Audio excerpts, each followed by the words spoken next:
Добрый день. Смысл передачи, ее настроение, тему нашей сегодняшней встречи с вами определили несколько обстоятельств. I think I should start this video by offering special acknowledgements to Prince Harry and Meghan Markle for giving me a bit of a clue in my search for the best way to fit my English translation of the Russian freezing frost song into the tune's meter. Sorry for this obvious ruse to hold your attention. I hope you'd readily forgive me once you hear me sing the English lyrics further in this video. First, let me set the context to help you build rapport with the subject matter of the song. With temperatures across Russia in January 2023 falling down to around minus 25-30 Celsius, which is about minus 22 Fahrenheit, I thought there's no other better time to sing a traditional song about winter and frost. How cold can it get in Russia? Well, there's a place called Oymyakon, a village located in the east of Yakutia in Siberia, holding the record for the coldest continuously inhabited settlement on Earth based on its winter temperature averages. Around January 12, 2023, the census showed minus 62 Celsius, which equaled minus 79.6 Fahrenheit. On more than one occasion, when hearing a TV weatherman describing imminent cold spells engulfing whole regions, I caught myself wondering about how people and pets out there in the north of Russia and across its Siberian vistas could go about their everyday lives in such a weather. That was before when in one of my previous jobs I was posted to the Irkutsk region for 2 years, where I ran a rep office for a mining company planning to bid for the development of a mineral resource deposit further northeast in the Siberian region in the vicinity of the town called Bodaibo. Those were enjoyable discoveries of sorts. Irkutsk, the capital city of the region, deserves a special winter season mentioning. The Angara River, the only major water stream coming out of Lake Baikal, flows through the city without ever freezing at the speed of approximately 8 meters per second as it enters the city with an acceleration after sliding down from the hydropower dam built right outside of the city limits. When it's minus 30 Celsius or minus 22 Fahrenheit outside, the river steams thick vapor into the air, covering buildings and trees with intricately designed layers of dew and thin ice, making everything around look like a fairy tale. Awesome. My own first encounter with Mr. Freezing Frost occurred when, as part of my various duties, I had to take a 3-hour-long flight from Irkutsk to Bodaibo. Because my first trip there was just a short familiarization visit, and having heard about Bodaibo as a relatively small place, I didn't think much of clothing myself properly, coming there literally in my usual Moscow winter outfit. My first discovery was instant. After stepping down from the Antonov 24 biprop and having walked some 50 yards towards the arrivals checkpoint through the minus 35 Celsius, minus 31 Fahrenheit, I felt my Dr. Martens kind of shoes, ordinarily okay for the Moscow winter, bending no more at their insoles. Felt like walking in tightly buckled mountain skiing shoes. Here is a couple more curiosities about the people who go through and come in from the cold there. When it's minus 22 Fahrenheit, people in Bodaibo usually leave their car engines running overnight to avoid the hassle of warming them up and restarting the next morning in a hard freeze environment. There is a saying out there that a true Siberian is not the one who was born in Siberia, but the one who puts proper clothes on for the Siberian cold weather. I was always impressed to see women in Siberian cities being meticulous about their feminine appearance despite having to go out into the extreme cold. Always looking neat and nice and tastefully dressed without any fashion furs or sheepskin coats as one would expect. They'd wear mittens instead of gloves, often without a separate sheath for the thumb, since having all fingers together inside a mitten helps keep them warmer. Walking in a street, they would hold a purse hanging down the elbow of one hand, while the other one, with a mitten on, they would hold over their noses to save them from a frostbite. So just imagine having to cover a long distance in a freezing cold. Not only it can be a real problem, but may lead to a to be or not to be, or to brand or not to brand situation also. And what about the time before a horsepower was re-engineered into a compressed matter underneath a car hood?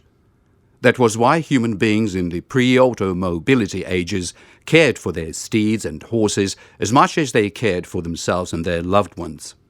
You might have guessed by now that this is a lead into the song, so here you are, take a listen. I will follow it up with a story about its origins. You will find the Russian, the English text, the Russian lyrics transliterated in Latin letters with -1 audio track, and the score link in the description box. You can use them to sing the song together with your Russian-speaking family and friends.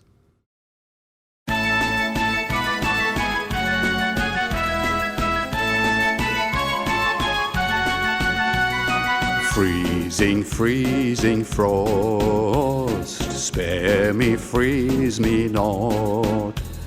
Spare me, freeze me not. Spare my steed, my lot.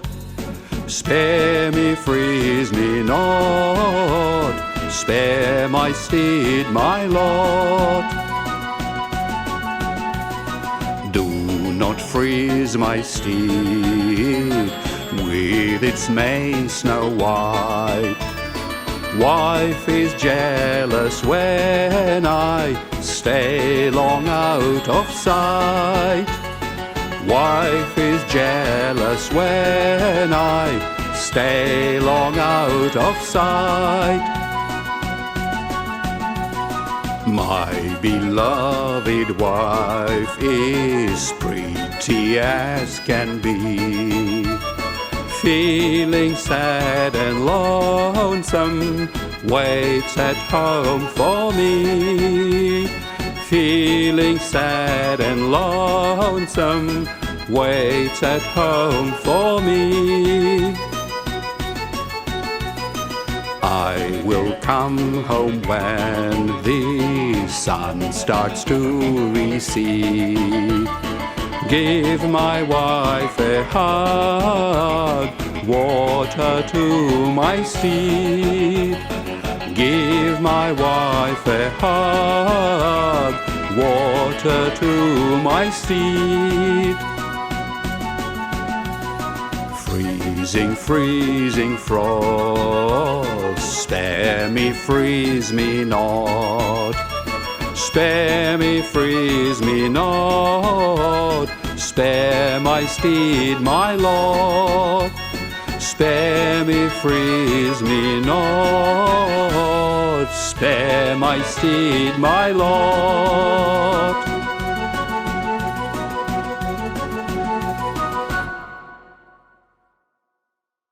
This song is a great case of a truly diverse and inclusive piece of folklore which, in addition to the Russians, has been embraced by many different ethnic cultures and in some instances is believed to have originated from within them.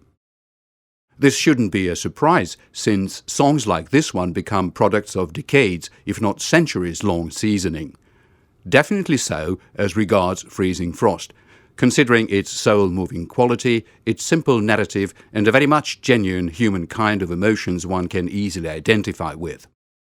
Listen to and watch a few quick examples which altogether might impress you by a diverse and extensive cross-cultural penetration the song has achieved. I will put the links to their full versions into the description box. The Yalla band in the Soviet Uzbekistan sang it in 1972.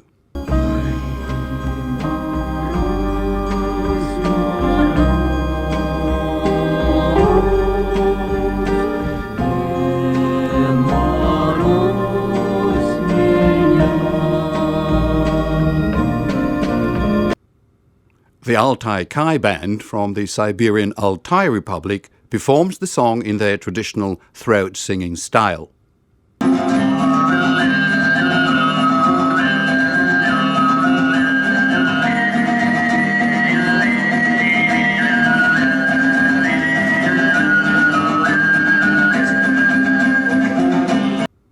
An all-male choir from Republic of Georgia sings it in Russian.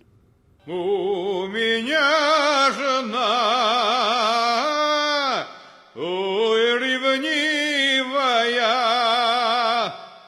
У меня жена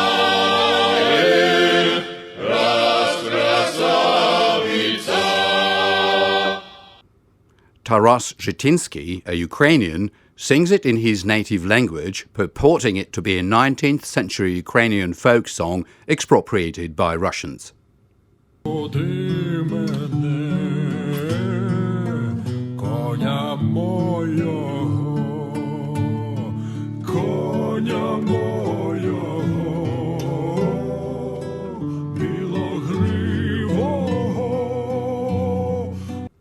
Roman Bobrov sings the song in the Old East Slavic language, purporting it to be a very old Slavic song, say from the time period between the 5th to 16th centuries, expropriated by the 20th century Benny Hill-esque Everybloody.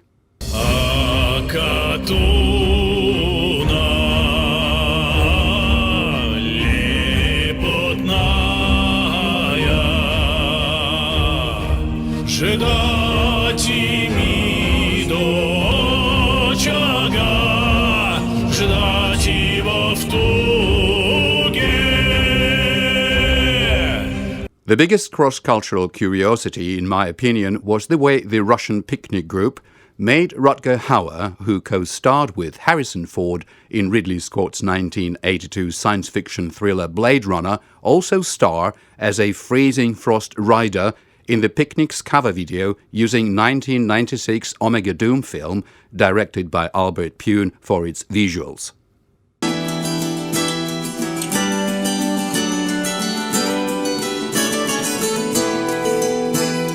Ой, мороз, мороз, не морозь меня, не морозь меня, моего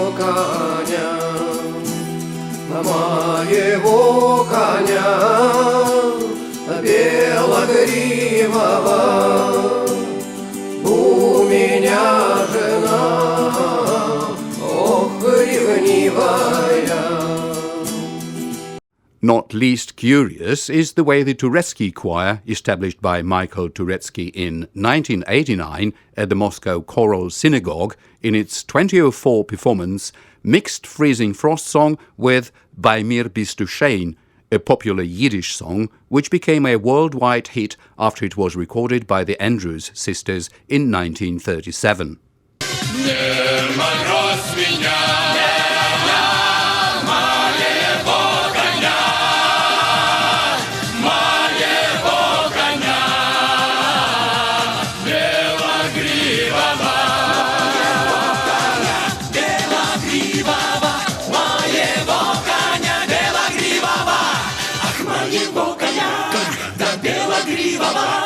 Да у меня жена ревнивая, да у меня жена, да ох, красавица, все ждет меня домой, печалится, все ждет, а я приду домой, да на закате дня я обниму жену и напою коня, жену коня. Ой, мороз, мороз, да не мороз меня, ведь у меня жена ревнивая. The song has been almost like a household winter carol across Russia, top favorite either for the season or for having fun when singing together. Many Russians are familiar with it as just a traditional folk song. However, not many people know that it is very much a modern composition which came to be in 1954. The author behind it was Maria Uvarova, born in 1923 in the Bobrovsky Uyezd in the Voronezh region in Russia, which, in the English-speaking administrative territorial terms, would mean the Beaver County in the central Voronezh Shire area. Since 1944, she sang together with Alexander Uvarov, whom she married later, in the Voronezh City People's Choir. Interestingly, her maiden last name was Morozova, which again in the English-speaking terms meant frost. Had she been born in an English-speaking jurisdiction, her birth certificate would have stated her name as Mary Frost, like in the case of a famous American poet, Robert Lee Frost. Was it a coincidence? I mean the fact that Mary Frost composed a song about frost. Imagine William Shakespeare making Juliet in Act 2, Scene 2 of Romeo and Juliet in What's in a Name soliloquy speak about winter and frost instead of about Romeo. It would have read, I suppose, like, "What's in a name? That which we call a frost by any other name would feel as cold." Joking aside, Maria Uvarova composed the lyrics and the music of the song in 1954. Later, in 1956, her singing of the song together with her husband was recorded for a limited release by the Moscow Central Sound Recording House. The track was then played by the national radio station for the first time in the same year. It was not until 12 years later, in 1968, when the song became hugely popular after it was played as the theme music and song in the Soviet The Master of Taiga film. It was a story unfolding in a remote Siberian village, a hub for lumberjacks and timber raft floaters, where a young and inexperienced Soviet police sergeant Major Sedyoshkin had to apprehend the roughnecks who robbed a local village grocery store. Valery Zolotukhin played the lead part. Born in 1941 in Altai region in South Siberia, Zolotukhin's acting was acknowledged as an artful portrayal of an ingenious, common-sense and gut-feeling-led folksy character who managed to track down and arrest the criminals. Zolotukhin sang the song in a way which strongly enhanced the popularity of the film and obviously the song as well. You can watch the video clip with his singing via a link in the description box.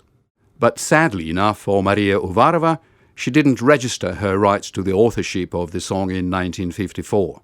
Why? I think it could be explained by the fact that many Soviet people living out there in the USSR's heartlands thought little of claiming a copyright ownership to their creative works. According to the established ideology, they were being well taken care of by the Soviet state and the power of the people, according to which everything around belonged to and was owned by each and every citizen. Being employed full-time as a soloist by the Voronezh People's Choir, a regular Soviet institution of culture of the day funded by the government, she was guaranteed to remain a regular wage earner and enjoyed having somewhat of an elevated social status, i.e. respect and renown. It was only in her retirement years, and after the passing away of her husband at 79 years of age in 2003, when, following the advice from her remaining relatives and friends, she thought of trying to register the rights to the song. Indeed, the Soviet retirement plans lost dramatically in their purchasing power by the year 2000. The official pension indexation was not providing much help either. Maria Uvarova made an attempt at the filing in 2008, but the problem she faced was the amount of copyright registration fees she needed to pay to sustain the process, which at the time was approximately 200,000 rubles or $3,100 at the current Russia's central bank rate. But despite the fact that there were no contenders to her claim, the application was rejected as the witnesses who could testify on her behalf were all deceased by then. Maria Uvarova died August 6, 2017 in Voronezh at the age of 94. She was buried at the city's Lesnoye Cemetery. And how popular is the song nowadays, you may wonder? The finale of the Russia's national TV1 channel Singing in the Kitchen Across the Country show, aired January 15, 2023, celebrated the Freezing Frost song as the most popular party song according to the nationwide polling. Follow the link in the description to see the kind of a happening the singing of the song turned into, with people joining in both in the studio and across the country via internet. But before you do, let me vanish from this garish screen light for some time to come with one heartfelt, grateful, respectful and affectionate farewell.